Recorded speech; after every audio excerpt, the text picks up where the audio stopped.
بسم اللہ الرحمن الرحیم۔ سورہ مبارکہ شعراء کی 3 آیت 83، 84 اور 85 نشانوں پر موجود 3 آیتیں۔ اللہ اپنے اس کلام میں حضرت ابراہیم کی دعا کو نقل کر رہا ہے۔ ہاں یہ ممکن ہے کہ ایک کلام کسی اور کا ہو مگر اتنا اچھا ہو کہ اللہ اسے قرآن بنا دے۔ الحمدللہ رب العالمین، یہ جملہ ابو طالب کا ہے۔ صلوات پڑھے محمد و آل محمد۔ حضور، یہ ہو سکتا ہے کہ کسی کا کلام اتنا حسین ہو، اتنا خلوص کے ساتھ ہو، اس لیے کہ ہر خطیب کو عزت ایک جیسی نہیں ملتی، ہر مسجد کو ایک جیسا احترام نہیں ملتا، ہر کتاب کو ایک جیسی تعظیم نہیں ملتی، اور ہر ایک عبادت گزار کو ایک جیسا مقام نہیں ملتا۔ یہ بنیادی اور اساسی اور اشتراکی ایک شرط ہے، ان تمام چیزوں کے لیے ایک بنیادی اور اساسی اور مشترکہ شرط ہے، اسے خلوص کہا جاتا ہے۔ جتنا خلوص گہرا ہوتا چلا جائے گا، جتنی سچائی روشن ہوتی چلی جائے گی، جتنا انسان مخلص ہوتا چلا جائے گا، اتنی ہی عمر لمبی ہوتی چلی جائے گی۔ جی کون سی مسجد ہے کہ جس میں قرآن کے برابر میں مفاتیح الجنان نہیں رکھی؟ دنیا کی کون سی مسجد ہے کہ جس میں قرآن کے دائیں بائیں کہیں نزدیک ہی میں ہی مفاتیح الجنان نہ رکھی ہو؟ مفاتیح الجنان وہ دعاؤں کا مجموعہ جو حضرت شیخ المحدثین شیخ محمد عباس قمی نے لکھی۔ کس خلوص سے اس کتاب کو، ان دعاؤں کو ترتیب دیا ہوگا کہ قرآن کے کہیں قریب ہی نظر آتی ہے۔ صلوات پڑھے گا محمد والے۔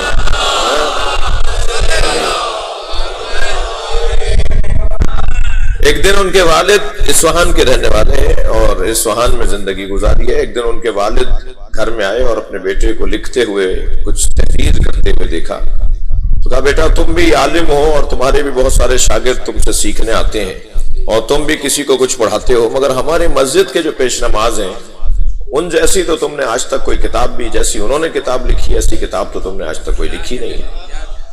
کہا بابا وہ کون سی کتاب ہے؟ کہا روزانہ ایک صفحہ اس میں سے پڑھ کر سناتے ہیں اور ہمارے اوپر اس کا خاص اثر ہوتا ہے۔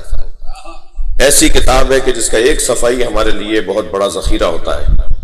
کہا بابا کس کتاب سے وہ کچھ پڑھتے ہیں؟ فرمانے لگے کہ ذخیرہ آخرت، ذخیرہ آخرت کے نام سے ایک کتاب ہے، اس سے وہ ایک صفحہ پڑھتے ہیں اور ہمارے اوپر اس کا خاص اثر ہوتا ہے۔ تم نے آج تک کوئی ایسی کتاب نہیں لکھی۔ جب تک والد زندہ رہے انہیں یہ نہیں بتایا کہ یہ میری ہی کتاب ہے۔ انہی کی کتاب سے ایک صفحہ پڑھ کے پیش نماز صاحب سناتے تھے اور پورے علاقے کو رہنمائی نصیب ہوتی تھی، مگر انہوں نے والد سے یہ اس وقت فرض کر نہیں کہا کہ بابا میری ہی تو کتاب ہے، یا اس وقت نہیں بتایا تھا، بعد میں بتا دیتے کہ یہ کتاب میری ہے۔ لیکن انہوں نے اس لیے سے چھپایا کہ جب میں نے کام اللہ کو دے دیا تو جگہ جگہ کیوں بتاؤں؟ یہ جو خلوص اور سچائی، صلوات پڑھے ذرا محمد والے۔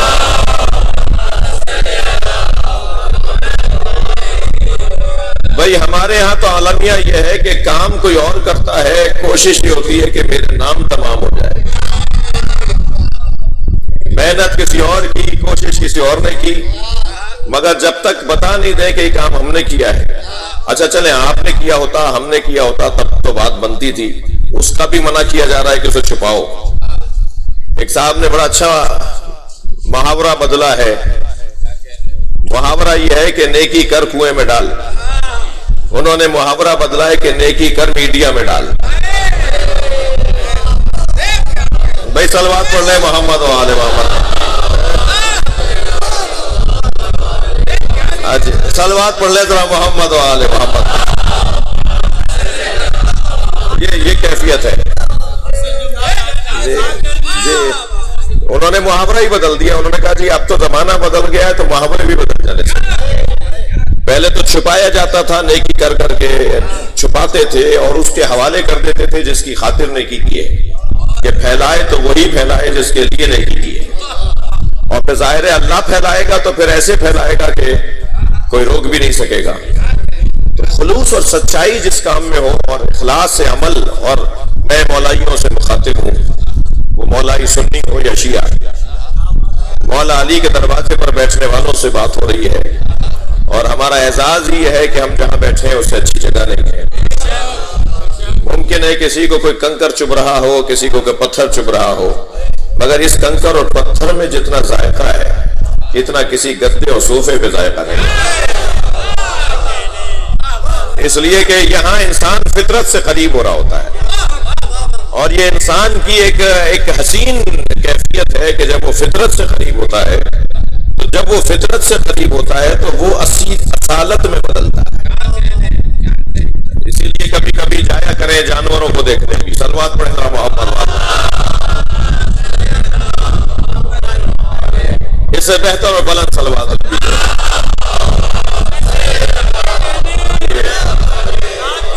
اس لیے کہ جانوروں میں ایک کیفیت یہ ہے کہ وہ کوئی لباس نہیں پہنتے. تھکے تو نہیں ہیں آپ؟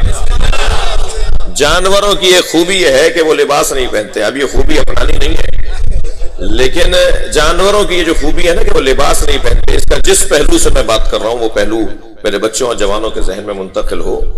وہ جو لباس نہیں پہنتے یعنی وہ دھوکہ نہیں دیتے.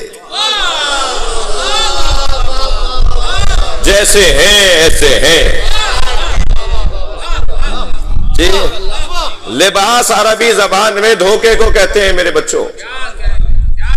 اس کے 2 یا 3 معنی لکھے ہیں لغت نے لباس کے. عربی کا لفظ لباس, اس کے 2-3 معنیوں میں ایک معنی ہے دھوکہ. جی بہت مہنگے کپڑے پہنے ہوئے ایک ساتھ سامنے آ کر کھڑے ہوئے, ہم ایک مرتبہ سنبھل کے بیٹھے اور پھر ایک مرتبہ اندر سے آواز آئی کہ کھڑے ہو کر ہاتھ ملا لو تو کیا ہو جائے گا. اور ہم نے ان سے کھڑے ہو گئے, استقبال کیا, ہاتھ ملایا, برابر میں بٹھایا. تھوڑی دیر معلوم ہوا کہ یہ تو علاقے کے یزید ہے. تو ہمیں کس چیز نے دھوکہ دیا؟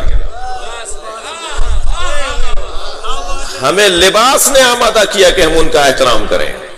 ایسے ایک صاحب آ کے کھڑے ہوئے جن کے بٹن ٹوٹے ہوئے تھے, کالر ادھڑا ہوا تھا, پائچے پھٹے ہوئے تھے, 2 طرح کی چپلیں پہنے ہوئے تھے, اور بظاہر انہی پرانے کپڑوں پہ پسینے کی بدبو بھی تھی. تو انہوں نے بڑھ کر ہمیں سلام کیا, ہاتھ بھی بڑھایا, تو ہم نے 2 انگلیوں سے ہاتھ ملا لیا, اور ہم نے ان کا کوئی خاص احترام بھی نہیں کیا. بعد میں معلوم ہوا یہ تو علاقے میں اللہ کے ولی ہے. تو ہمیں کس چیز نے دھوکہ دیا؟ ہمیں دھوکہ دیا ان کے کپڑوں نے. تو کپڑے دھوکہ دیتے ہیں. صلوات پڑھ لیں ذرا محمد والا.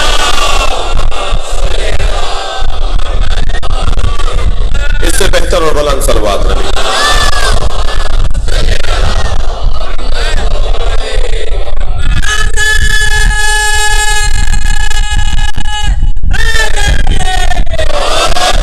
تو عزیزو گفتگو یہ تھی, بات یہ ہے کہ جتنا سچ بڑھایا جائے گا, خلوص بڑھایا جائے گا. میں سب سے پہلے تو اپنے لیے اپنے آپ سے بات کروں گا نا. خطبہ جمعہ بھی آپ سنتے ہیں تو اس میں خطیب جمعہ کہتا ہے اوصیکما و نفسی. میں اپنے لیے کہہ رہا ہوں اور آپ کے لیے کہہ رہا ہوں. تو سب سے پہلے میں اپنے لیے کہہ رہا ہوں اور پھر کسی اور کے لیے کہہ رہا ہوں. اچھا, جب اپنے لیے تو پھر کہنے کی ضرورت کیا ہے؟ انسان کی مجبوری ہے کہ وہ سننے کے بعد اثر لیتا ہے. اسی لیے کہا قولوا لا الہ الا اللہ, کہہ دو لا الہ الا اللہ. کہہ کیوں دو؟ یہ کہلوایا کیوں جا رہا ہے؟ یہ کہلوانے کا اور بلوانے کا اور کہلوانے کا جو حکم ہے اس کی وجہ یہ ہے کہ ماحول بنتا ہے. ہمیں پاکستان میں کون کیا مانتا ہے اسے مبارک ہو, مگر جب ہمارے بارے میں وہ منفی باتیں کرتا ہے تو ہمیں نقصان ہو یا نہ ہو, ماحول خراب ہوتا ہے. تو ماحول میں تو وہ بھی رہتے ہیں اور دعوے دار ہیں کہ وہ زیادہ رہتے ہیں. جب وہ زیادہ رہتے ہیں تو برا اثر بھی انہی پر پڑے گا. تو ہم نے تو الحمدللہ ان کے برا بولنے سے اچھا ہی پایا ہے. وہ جتنا ہمیں برا بولتا جا رہے ہیں اتنا ہی ہمارے مجمع میں اضافہ ہوتا جا رہا ہے. جی میں یہ کہہ چکا ہوں کہ کئی سالوں سے ممبر کی نوکری میں ہوں, لیکن جتنا اس سال مکتب اہل بیت میں لوگ ہماری مجلسوں میں داخل ہوئے ہیں. مجھے تو یاد نہیں کہ پچھلے سالوں میں کسی نے آ کے کہا ہو کہ میں شیعہ ہونا چاہتا ہوں. یہ اذانیں رکوانا چاہتے تھے, ہم نے علی ولی اللہ ان کے گھر میں پہنچا دیا. صلوات پڑھے محمد و آل محمد. بھائی اس سے بہتر اور بلند صلوات نبی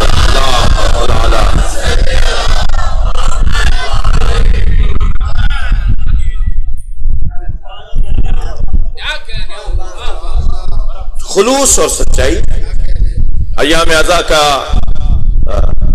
ودا کا دور ہے اور اس کی رخصتی کا دور ہے, اور سال بھر ہم امام حسین کو یاد رکھیں گے, مگر اس عنوان سے, جس عنوان سے ہم جو عنوان ہے ایام عزا اس دروازے پر ہوتے ہیں, بس اس کے لیے گویا ایک دن ہی باقی رہ گیا ہے, اور اس کے بعد پھر کیفیت تبدیل ہوگی, حالات تبدیل ہوں گے, رویے تبدیل ہوں گے. توجہ چاہوں گا. تو ہمارے ان تمام کاموں میں, ہمارے ان تمام معاملات میں جس چیز نے زیادہ نتیجہ ہمیں دیا ہوگا وہ ہے خلوص. جتنا عمل خالص رہا ہوگا اتنا ہی نتیجہ بھی اعلیٰ رہا ہوگا. اور جتنا مجمع یہاں ہے یا جو مجالس میں پوری دنیا میں شریک رہا, ہر شخص اپنے آپ کو آئینے میں خود دیکھے کہ کس نے کتنا خلوص اور سچائی کے ساتھ امام حسین کا ذکر کیا ہے. یہ خلوص بڑھتا جائے گا تو برکتیں بڑھتی جائیں گی. میں کل کراچی ایک تھا اور وہاں مجالس سے خطاب رہا, وہاں بھی میں نے عرض کیا کہ وہ دور, جس دور میں مجالس میں صف باندھ کر تبرک لیا جاتا تھا اور تبرک بانٹا جاتا تھا, وہ ہمارے بڑے فقیر مسکین نہیں تھے, وہ ہمارے بڑے جاگیردار تھے, حیثیت والے تھے, افسران تھے, زمیندار تھے, جی خاندانی لوگ تھے. وہ ایسا نہیں تھا کہ وہ ان کے پاس پیسہ نہیں تھا اس لیے وہ مرمرے بانٹتے تھے, اس لیے وہ بتاشے بانٹتے تھے, اس لیے وہ نختیاں بانٹتے تھے. ایسا نہیں ہے کہ ان کے پاس پیسہ نہیں تھا. مسئلہ پیسے کا نہیں تھا, مسئلہ سادگی کا تھا. اس لیے کہ یہ جو پیسہ ہے نا, یہ جو دولت ہے, یہ ایک نعمت مادی 3 مانوی نعمتوں کو دور کر دیتی ہے. میں لفظ بہتر کروں کہ 3 مانوی نعمتیں ایک مادی نعمت کی وجہ سے چلی جاتی ہیں. کہتی ہیں ہمارا اس سے جوڑ ہی نہیں ہے, ہم یہاں رہیں گے ہی نہیں جہاں مادیت آ گئی ہے. روحانیت اور مانویت وہاں ہوتی ہے کہ جہاں مادیت کا دور دورہ اور حاکمیت نہ ہو. جی لائن لگ کر تبرک لیا جاتا تھا, ہاتھ پھیلایا جاتا تھا. پہلے ہاتھ پھیلا کے تبرک لیتے تھے, اب وہ ہمارے ہاتھ میں پکڑاتے تو ہم کہتے ہیں کیا دے رہے ہو. پہلے دھکا لگتا تھا تبرک لیتے وقت, تو اس دھکے کو یہ کہہ کر ناراضگی کا اظہار نہیں کیا جاتا تھا کہ تم نے دھکا دے دیا, کونی مار دی, بلکہ یقین ہوتا تھا کہ اس کی نیت خراب نہیں ہے, اس نے دھکا بدنیتی پہ نہیں دیا ہے, اس کی کوہنی ہمیں بدنیتی کی بنیاد پر نہیں چبھی ہے, اس کا پیر جو ہمارے انگوٹھے پہ پڑ گیا اس کی نیت خراب نہیں تھی, کیفیت یہ تھی, اس میں عاجزی تھی, اس میں انکساری تھی, اس میں اہل بیت کے دروازے پر فقیری کا اظہار تھا. اور یہ طے ہے کہ جو اس دروازے کا فقیر ہوگا وہ کچھ بنے یا نہ بنے جبریل ضرور بنتا ہے. صلوات پڑھے محمد و آل محمد پر.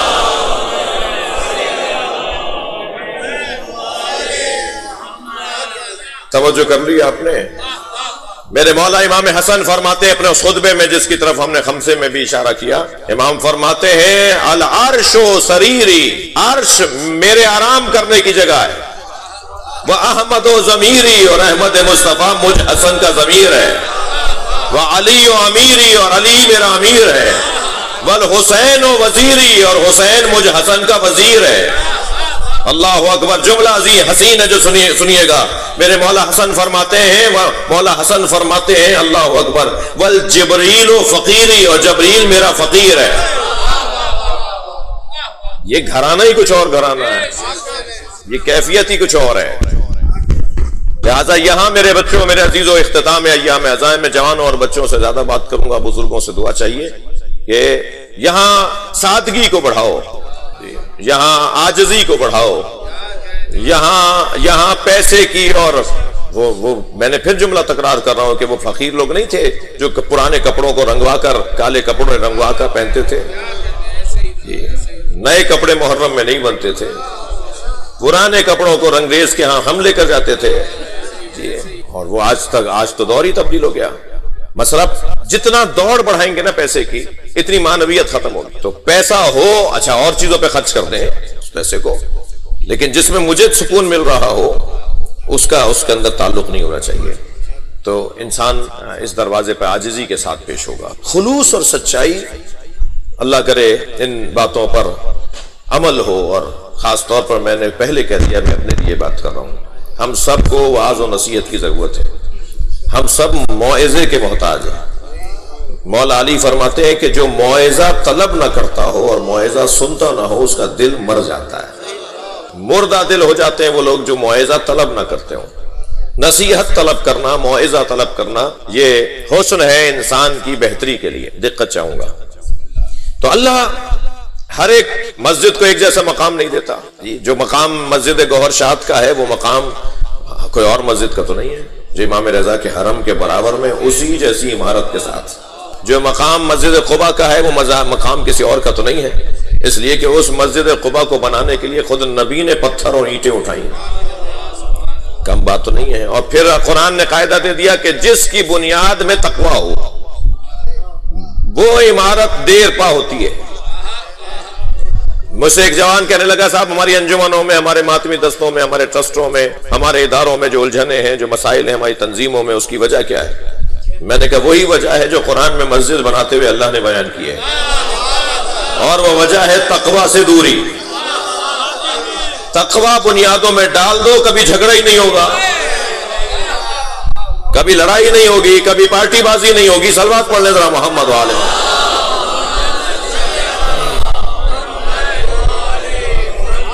خلوص، للہیت، اللہ کی خاطر کام کرنا، یہ عزیزان گرامی۔ اور پھر میں نے ایک جملہ کہا، اس کو میں مکمل نہیں کر پایا، کہ ہم علی کے دروازے پہ بیٹھے ہیں، لہذا مولا کائنات کے بارے میں یہ عرفا کا کہنا ہے کہ از علی آموخت اخلاص عمل۔ اگر کسی کو اخلاص عمل سیکھنا ہے تو علی سے سیکھے۔ کیا مولا کو نہیں پتا تھا کہ میرے بچے مارے جائیں گے جو میں کسی کے دادا کو مار رہا ہوں؟ اس کا پوتا میرے بچوں کو مارے گا، سب پتا تھا مولا، بہت اچھے سے پتا تھا کہ میرے بچوں کے ساتھ اس کی اولادیں کیا کریں گی، لیکن علی نے اس کی فکر نہیں کی، اس لیے کہ علی مولا تلوار چلا رہے ہیں اللہ کی خاطر۔ اب سوال علی سے نہیں ہوگا کہ آپ کے بچوں کے ساتھ کیا ہو گیا، پوچھا ان سے جائے گا کہ علی نے تو اللہ کی خاطر تلوار چلائی، تمہارے بچوں نے اللہ کی خاطر بدلہ لیا ہے۔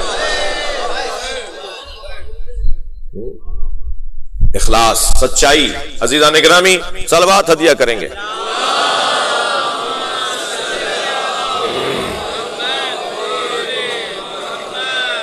ہے جنریٹر کا انتظام؟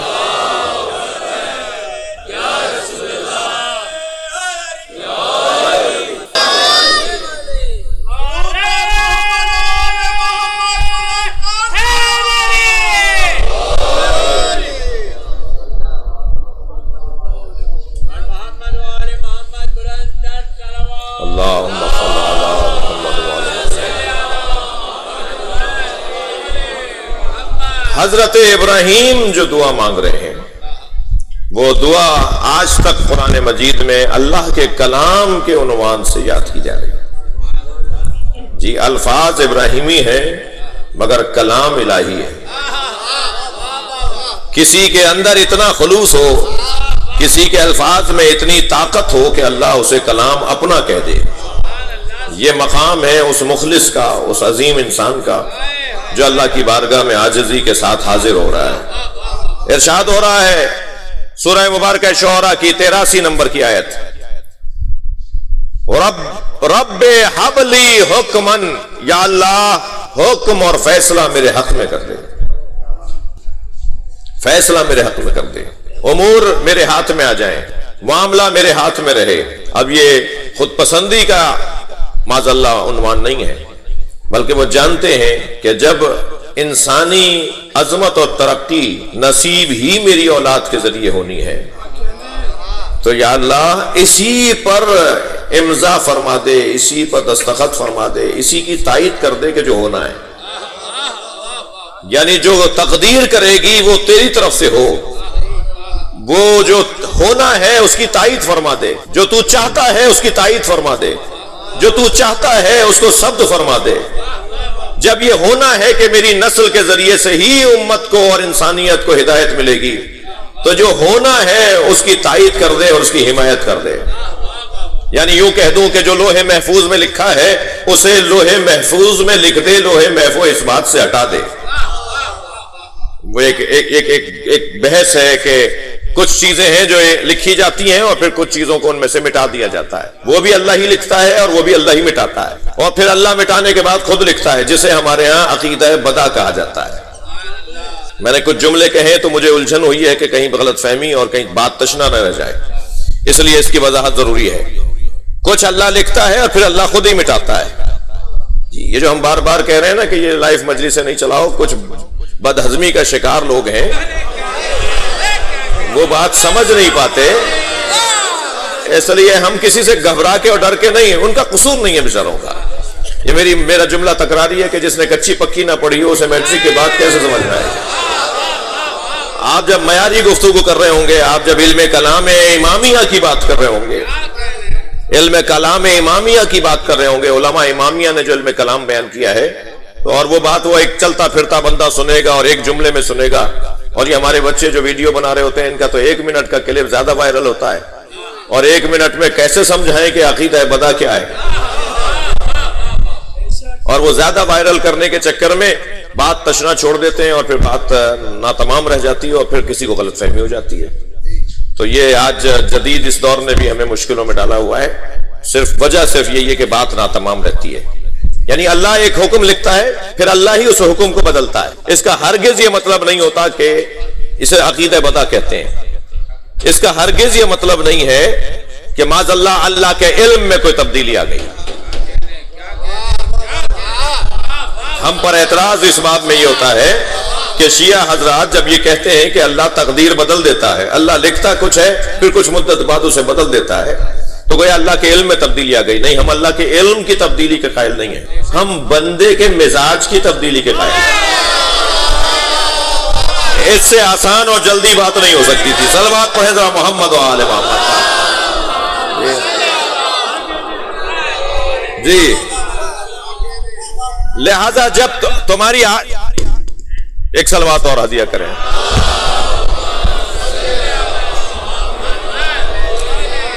ہماری آج کی کیفیت یہ ہے تو اللہ کا بھی فیصلہ یہ ہے. تھوڑا سا اور روشن ہو جائے بچوں پر. ہماری آج کی کیفیت یہ ہے تو اللہ کا فیصلہ بھی یہ ہے. ہماری کل کیفیت بدل گئی تو اللہ کا فیصلہ بھی بدل گیا. اس کیفیت کو عقیدہ بدع کہا جاتا ہے جو مخصوص ہے امامیہ شیعہ اثنا عشریہ مسلمانوں کے ساتھ. صلوات پڑھے محمد و آل محمد.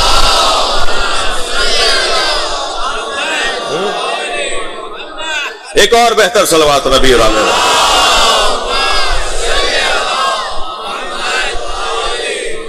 آپ کی توجہات کا ممنون ہوں. اور اب یہاں یہ جو اللہ سے حضرت ابراہیم دعا مانگ رہے ہیں کہ اللہ فیصلہ میرے حق میں کر دے، جب فیصلہ ہے ہی آپ کے حق میں تو پھر یہ دعا کیوں مانگی جا رہی ہے؟ گویا حضرت ابراہیم کہہ رہے ہیں کہ یا اللہ جو تو نے طے کیا ہوا ہے لوگوں کو اس پر قائم رکھ، کچھ ایسا کر کے لوگ وہی مان لیں جو تو چاہتا ہے. صلوات پڑھے محمد و آل محمد. مولانا رب حب لی حکمن، یا اللہ حکم میرے حق میں کر دے. وَأَلْحِقْنِي بِالصَّالِحِينَ، اور مجھے صالحین میں ملحق کر دے. جی صالحین میں نماز کے اختتام پر آپ 3 سلام کرتے ہیں. جی عبادک الصالحون، یا اللہ اپنے نیک اور صالح بندوں میں شمار کو سلام، تیرے نیک اور صالح بندوں کو سلام. جی اور حضرت عباس کا زیارت نامہ آپ پڑھتے ہیں، ایھا العبد الصالح. جس مقام اور عظمت پر جناب عباس فائز ہیں اس پر پہنچنے کے لیے بڑے بڑے لوگ آرزو کرتے ہیں کہ یہ مقام ہمیں نصیب ہو جائے. جی حضرت جعفر طیار کی طرح مولا عباس کو اللہ نے جنت میں پر دیے. یہ 2 بازو جو کٹے تھے ان کے بدلے میں آج بھی جناب عباس پروں کے ساتھ پرواز کرتے ہیں، اور یہ اختیار حضرت عباس کے ساتھ مخصوص ہے. کہ وہ جہاں چاہیں جب چاہیں پرواز کرتے ہوئے چلے جائیں. صلوات پڑھے ذرا محمد و آل محمد.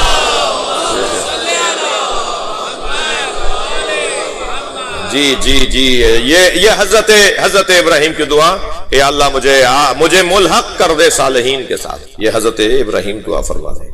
وجعل لی لسان صدق فی الاخرین، اور آخری زمانے میں مجھے سچی زبان دے دے.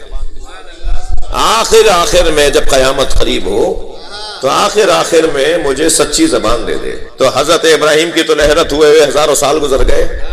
یہ حضرت ابراہیم آخری زمانے میں اپنے لیے زبان کیوں مانگ رہے ہیں؟ گویا اولاد کو سچی زبان مل جانا آباء و اجداد کو ہی تو مل جانے کے مطابق. میری نسل میں سچی زبان عطا کر دے. اور ابراہیم کی نسل میں اور ابراہیم علیہ السلام کو جو سچی زبان اللہ نے عطا کی ہے اسی کا نام علی ابن ابی طالب ہے. یہ مولا علی کی ذات ابراہیم علیہ السلام کے لیے سچی زبان ہے، اور ایسی سچی زبان ہے کہ علی کا کلام نہج البلاغہ جب ہم اٹھا کر دیکھتے ہیں تو اتنی مدت کے بعد بھی ایسا لگتا ہے کہ بولنا تو صرف علی کو آتا تھا. بھائی اہل دقت بیٹھے ہوئے ہیں، مجلسی لوگ بیٹھے ہیں، ایسا لگتا ہے جیسے مولا کائنات علی کے مطابق بولو گے تو زبان تمہیں ملے گی. میں لفظ اور بہتر کروں کہ علی کے لہجوں میں بولو گے تو زبان بنے گی. اور اگر کوئی علی سے ہٹ کر بولے گا تو وہ گونگا کہلائے گا. پتہ نہیں کیا بول رہے ہیں. جی بول تو رہے ہوں گے مگر لوگ کہیں گے کیا کہہ رہے ہیں. مگر جب علی کے لہجے میں بولیں گے تو پتہ چلے گا کہ کیا کہہ رہے ہیں. بیان میرے عزیزوں صرف زبان سے نہیں، بیان تو ویسے ہی زبان کو نہیں کہتے. تھوڑا سا گردن ہلا دیجئے، بات جا رہی ہے تو. بیان کہتے ہیں جی فلاں جگہ بیان ہو رہا تھا، آپ کا بیان آج کہاں ہے؟ فلاں نے فلاں بیان دے دیا. بیان تو ویسے ہی زبان سے نہیں ہوتا. بیان کی ضد ہے ابہام، اور ابہام بہیمے کے خاندان کا لفظ ہے. جانوروں کی بولی آپ سمجھتے نہیں اس لیے اسے بہیمہ کہا جاتا ہے. جس کی بات ہی نامفہوم ہو اسے بہیمہ، اسے جانور کہتے ہیں، اور جس کی بات سمجھ میں آ رہی ہے اسے انسان کہا جاتا ہے. اب نہیں معلوم کہ کتنے ہی لوگ ہیں جو انسان نظر آتے ہیں، حقیقت میں انسان نہیں ہے. انسان وہ کہلائے گا جو اس سے جڑے گا جو انسان کامل اور انسان کامل. یہاں حضرت ابراہیم دعا مانگ رہے ہیں آخری زمانے میں. مضمون سے نہیں ہٹا ہوں میں. آخری زمانے میں مجھے سچی زبان عطا فرما. آخری زمانے میں مجھے سچی زبان. آپ کتنے عرصہ رہیں گے؟ حضرت ابراہیم سے پوچھیں یا ابراہیم خلیل آپ کب تک رہیں گے؟ کیا 4000 سال کی آپ کی عمر ہے؟ تو ابراہیم عجب نہیں جواب دے کہ میں تو کچھ دن بعد اللہ جب مجھے بلا لے گا چلا جاؤں گا، مگر وہ جو محمد میری نسل میں آنے والا ہے میں ہی تو ہوں. وہ جو علی میری نسل میں آنے والا ہے میں ہی تو ہوں. اللہ اکبر. عزیزان گرامی آپ نے دیکھا محنت، دعائیں، مشقتیں ماں باپ اٹھاتے ہیں، نتیجے اولادیں لیتی ہیں. صفا و مروہ کے درمیان سعی تو حضرت ہاجرہ نے کی تھی نا. زمزم قیامت تک کے لیے حضرت اسماعیل کے ساتھ منسوب رہے گا. محنت ماں نے کی ہے، نتیجہ اولاد لے رہی ہے. حضرت ابراہیم دعا مانگ رہے ہیں اللہ آخری زمانے میں مجھے سچی زبان عطا فرما. اور یہ سچی زبان یہ گھرانہ ہے. اس گھر کا بچہ بھی اگر بات کرتا ہے تو علی بولتا ہے. کوئی ایک جملہ تو دکھائیں جناب سکینہ کا جو کمال معرفت سے خالی ہو. یہ 4 سال کی بچی بھی بولتی ہے تو لگتا ہے فاطمہ بول رہی ہیں، جناب زہرا گویا بول رہی ہیں. اس گھر کے بچوں میں وہی اثر ہے گفتگو کا جو اثر ان کے بڑوں کا ہے. حضرت زید شہید کو گرفتار کر کے لائے حجاج کے دربار میں. جی گرفتاری کے وقت میں اور جہاد کے دوران آپ کا زخمی ہو گئے. ایک ہونٹ بھی کٹ گیا تھا جس سے خون بہ رہا تھا. ہاتھ پیر باندھے ہوئے تھے، حجاج کے سامنے کھڑا کر دیا. حجاج ابن یوسف نے کہا کہ آخری بات کرو، اب کچھ دیر بعد تمہارا سر اتارا جائے گا. تو حضرت زید شہید نے مولا علی کے فضائل پڑھے اور اتنے سجا کے پڑھے. جی یہ ہوتا ہے کبھی کبھی ہم خطیب لوگ ہیں، ممبری لوگ ہیں، ذاکر لوگ ہیں، کبھی کبھی ہمیں خود اندازہ ہوتا ہے کہ آج کی ہماری مجلس بڑی سجی ہوئی تھی، مطالب ترتیب سے آ گئے تھے، جی اچھا گفتگو کے اندر ایک تنظیم تھی، گفتگو ایک منظم انداز سے تھی، اور پھر اپنے آپ سے لگتا ہے کہ نہیں آج آپ نے کسی حد تک بات اچھی کر دی، شکر کرنے کے لیے اللہ کا۔ تو سجا کے پڑھنے کے لیے دماغ کا حاضر ہونا بہتر ہے، دماغ کا سالم ہونا بہتر ہے۔ اور عزیزو کسی کے ہاتھ میں رسی بندھی بھی ہو، بدن اس کا زخمی ہو، اسے ایسے گھسیٹ کر لے کر آئے ہوں، اور پھر وہ خطاب کرے اور ایسا خطاب کرے کہ گویا آواز آئے کہ اس سے اچھا خطاب تو کبھی آپ نے پہلے کیا ہی نہیں۔ تو حضرت زید شہید نے خطاب کیا، اور خطاب بھی تاریخی خطاب، توجہ۔ تو کہنے لگا مولا علی کے فضائل، انہوں نے کہا جی آخری بات کرو، تمہاری گردن اڑائی جائے گی۔ اب زید شہید آخری بات کر رہے ہیں مولا علی کے فضائل، تو الجھ کے کہنے لگا میں نے تم سے کہا تھا آخری بات کرو، آرزو کی بات کرو، خواہش بتاؤ، مرنے سے پہلے کوئی خواہش کہ یہ چاہیے اور وہ چاہیے، کوئی خواہش بتاؤ۔ تو کہنے لگے ہماری پہلی بات بھی علی ہے، ہماری آخری بات بھی علی ہے۔ صلوات پڑھے محمد و آل محمد۔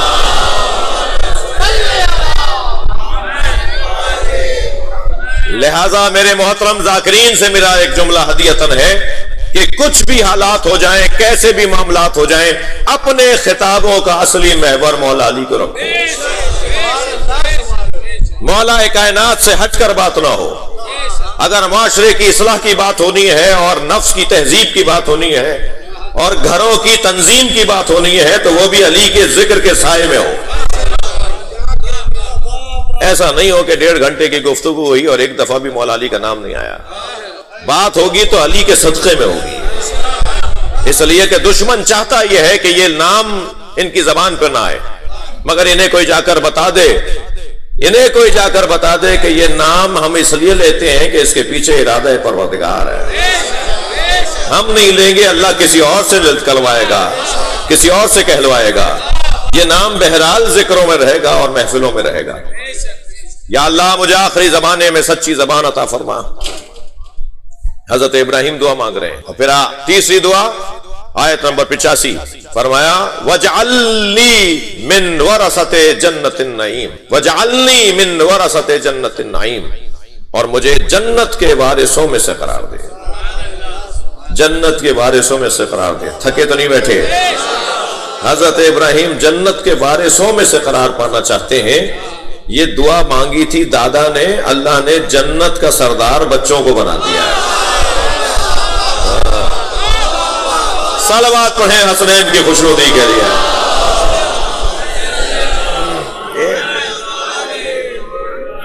یہ جو حسن حسین جوانان اہل جنت کے سردار ہیں، وَأَبُوهُمَا أَفْضَلُ مِنْهُمَا یا أَبُوهُمَا خَيْرٌ مِنْهُمَا، یہ جو حدیث میں آیا ہے کہ ان دونوں کے بابا علی ان دونوں سے افضل ہے، ایک جگہ آیا ہے ان دونوں سے خیر ہے، زیادہ بہتر ہے، وہ جنت کے وارث قرار پائے۔ عزیزو، جس کو جتنی زحمت کا سامنا کرنا پڑتا ہے اتنی ہی اس کی عظمت روشن ہو جاتی ہے، اس لیے کہ اللہ کا نہ کسی سے پڑوس ہے نہ رشتہ داری، وہ نہ پڑوس کی بنیاد پر مقام دیتا ہے جو ہم دیتے ہیں، اور نہ رشتہ داری کی بنیاد پر کچھ زیادہ دیتا ہے جو ہم دیتے ہیں۔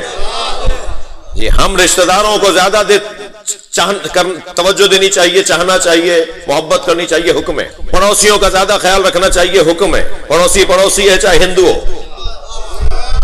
پڑوسی ہے چاہے آپ کے مسلک کا نہ ہو، پڑوسی ہے چاہے اس کا دین دھرم کچھ بھی ہو، تو نہ اللہ کا کسی سے پڑوس ہے، اس لیے کہ وہ جسم نہیں رکھتا تو مکان نہیں رکھتا، مکان نہیں رکھتا تو حد نہیں رکھتا، حد نہیں رکھتا تو پڑوسی نہیں رکھتا۔ پڑوسی ہوتا ہے حد کی بنیاد پر، کہ یہاں تک آپ رہتے ہیں، یہاں کوئی اور رہتا ہے۔ تو اللہ کا جسم نہیں ہے، مکان نہیں ہے، مکان نہیں ہے، حد نہیں ہے، حد نہیں ہے، پڑوسی نہیں ہے۔ اللہ کا کوئی پڑوسی نہیں ہے، اللہ کی کسی سے رشتہ داری بھی نہیں ہے، وہ لم یلد ہے ولم یولد ہے، نہ وہ کسی کا باپ ہے نہ کسی کا بیٹا ہے۔ تو پھر اللہ اگر کسی کو مقام دیتا ہے تو اس کی زحمتوں کی بنیاد پر، اس کی مشقتوں کی بنیاد پر، وہ جو زحمتیں اور مشقتیں زیادہ اٹھاتا رہے گا۔ عزیزوں، میں 1 گھنٹہ امام عسکری کی عظمت پر گفتگو کروں، اس بولتا رہوں جو منہ میں آئے اور جو میں نے سنا اور سمجھا، لیکن میں ایک جملہ آپ کو ہدیہ کرنے جا رہا ہوں، اور اس جملے پر میرے اندر سے میرا من کہتا ہے کہ اس جملے پر مولا آپ سے اور مجھ سے راضی ہوں گے، اور وہ جملہ یہ ہے، توجہ چاہوں گا۔ کیا امام عسکری کے 6 سالہ امامت کے دور میں، پہلے تو میرے بچوں اور جوانوں کو یاد رہے کہ امام عسکری علیہ السلام 6 سالہ امامت کا دور ہے، امام عسکری 6 سالوں میں 3 سال قید میں رہے، یعنی امامت کے 6 سالوں میں 3 سال امام زندان میں رہے، اور 3 سال جو باہر رہے ہیں یعنی گھر میں رہے ہیں، وہ بھی کیسے رہے ہیں کہ امام کسی سے مل نہیں سکتے، کوئی ملنے آتا ہے تو 4 جگہ اس سے گفتگو ہوتی ہے کہ کیوں ملنے جا رہے ہو، کیا کرنے جا رہے ہو۔ یہ وہی دور ہے کہ جب امام نے 3-4 اپنے نوابین کا انتخاب کیا ہے۔ یہ حسین ابن روح کے نام جو آپ عریضہ ڈالتے ہیں، یہ کون ہے؟ یہ امام عسکری کے بھی نمائندے ہیں اور امام زمانہ کے بھی نمائندے ہیں جی۔ یہ عریضہ کیوں ڈالتے ہیں، یہ تحریر کیوں ڈالتے ہیں؟ یہ ان نوابین 4 میں جو امام زمانہ کے نائبین تھے، یہ امام عسکری کے بھی نائبین تقریباً ایک شخصیت کے علاوہ، اور پھر یہ ان میں سے ایک تو روغن فروش بن کر محلوں میں جاتے تھے، روغن فروش، گھی بیچنے کے لیے جی، کیا دور تھا۔ اور پھر محلے میں جاتے تھے، انہیں پتا ہوتا تھا چاہنے والوں کو، اس گلی میں مثال کے طور پر اگر 4 چاہنے والے امام کے رہتے تو انہیں پتا ہوتا تھا کہ یہ جو آ رہے ہیں بیچنے کے لیے، روغن بیچنے کے لیے، یہ امام کے نمائندے ہیں، تو وہ انہیں یعنی گھی خریدتے تھے ان سے اور اپنا برتن دیتے تھے، اس برتن میں اپنا عریضہ رکھ دیتے تھے، اس عریضے کو وہ اپنے پاس رکھ لیتے تھے، اور پھر انہیں جب وہ گھی دیتے تھے تو اس میں جواب رکھ دیتے تھے، یعنی امام سے کا جواب رکھ دیتے تھے اور ان سے سوال لے لیتے تھے، حاجت لے لیتے تھے، اور پھر وہ امام کو پہنچاتے تھے، اور پھر انہیں پتا ہوتا تھا کہ 1 ہفتے کے بعد 10 دن کے بعد یہ اس آبادی سے گزریں گے تو امام کا جواب لے کر آئیں گے۔ یہ دور اتنا مشکل دور، وہ جو جملہ میں ہدیہ کرنے جا رہا ہوں، توجہ چاہوں گا، سخت ترین دور ہے۔ 28 سال کی عمر میں شہادت ہوئی ہے امام حسن، 28 سال، کم سن ترین امام ائمہ اہل بیت، 28 سال کی عمر میں شہید ہو گئے، زہر دے دیا معتمد عباسی نے۔ وہ جس امام نے اس مشکل دور میں اپنی امامت کو مکمل کیا ہے، توجہ، جتنا مشکل وقت دیکھیں گے، جتنا پریشانی کا وقت دیکھیں گے، اتنا اللہ کی طرف سے اجر و ثواب ملے گا۔ میں کیسے اندازہ کروں، توجہ چاہوں گا کہ امام نے کتنا مشکل وقت دیکھا ہے، یا میں مشکل وقت کو دیکھ کر انعام کو دیکھوں، یا انعام کو دیکھ کر مشکل وقت کو سمجھوں۔ اللہ کرے میرے بچوں تک میری بات جائے، یا میں مشکل وقت کو پہلے دیکھوں اور پھر انعام دیکھوں، یا میں انعام کو دیکھوں اور پھر مشکل وقت کو سمجھوں۔ تو میں انعام کو دیکھ کر مشکل وقت سمجھنا چاہ رہا ہوں۔ امام یہ ہے کہ جس کا بیٹا امام زمانہ بن جائے، اندازہ کرو کہ اس کی مشکل کتنی کٹھن ہوگی۔ صلوات پڑھیں محمد و آل محمد۔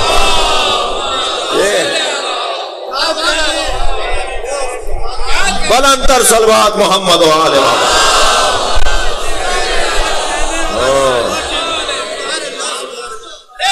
اس کائنات کے نظام ہدایت کا اگر کوئی خاتم الائمہ ہے، خاتم الائمہ امام زمانہ، جیسے خاتم الانبیاء نبی مکرم، ایسے خاتم الائمہ امام زمانہ، جس کا بیٹا خاتم الائمہ بن جائے، جس کے بیٹے کی عظمت یہ ہو کہ جب کسی نے پوچھا امام حسین علیہ السلام سے، مولا مہدی کی ولادت کب ہوگی، تو فرمایا لو ادرکتہ لخدمتہ ایام حیاتی، اگر مہدی میرے زمانے میں دنیا میں آ جاتے تو میں ان کی خدمت کے لیے اپنے آپ کو وقف کر دیتا۔ کون کہہ رہا ہے؟ امام حسین۔ امام حسین فرما رہے ہیں کہ اگر مہدی میرے زمانے میں آ جاتے تو میں مہدی کی خدمت کے لیے اپنے آپ کو وقف کر دیتا۔ امام حسین کی قربانی پر امام حسین کو ایک انعام یہ ہے کہ آپ کی نسل سے مہدی ہے، مہدی زمین و آسمان، مہدی دوراں۔ مولا آج شب شہادت ہے، اور شب شہادت اس امام کا ہے جس امام کا جنازہ اٹھانے والا ہمارے زمانے کا امام ہے۔ بعض گھروں پر جب کسی کے ہاں موت ہو جاتی ہے، ہماری گلی میں 4 جنازے ہوئے مثلاً 2 مہینوں میں، مگر ایک جنازے کے ہونے پہ مجمع بہت زیادہ تھا۔ تو آپ نے پوچھا کہ جی اس جنازے میں لوگ زیادہ کیوں ہیں؟